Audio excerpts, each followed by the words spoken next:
السلام علیکم ورحمۃ اللہ وبرکاتہ۔ محترم سامعین، اجالا چاندنی امید اسلامک چینل سے میں آپ کی خدمت میں ویڈیو لے کر حاضر ہوا ہوں۔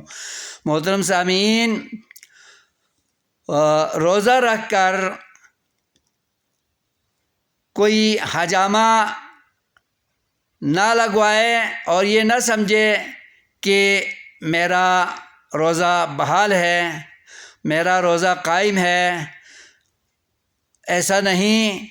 حجامہ لگوانے والا اگر ضروری ہو حجامہ لگوانا اور اس سنت پر عمل پیرا ہونا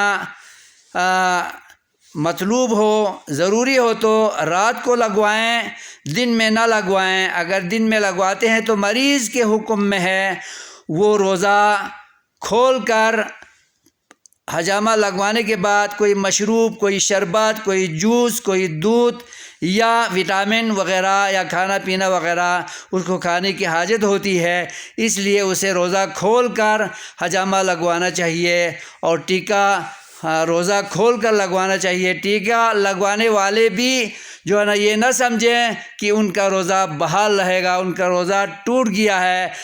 انجیکشن سے، ٹیکا لگوانے سے روزہ ٹوٹ جاتا ہے۔ یہ مریض کے حکم میں ہے، ان کو روزہ افطار کرنے کی اللہ نے اجازت دی ہے، تو وہ یہ نہ سمجھے کہ ان کا روزہ بحال ہے اور قائم ہے۔ نہیں، روزہ ٹوٹ گیا ہے۔ اس دن کی قضا ان کو کرنی پڑے گی رمضان کے بعد، اس لیے محتاط رہیں۔ شکریہ۔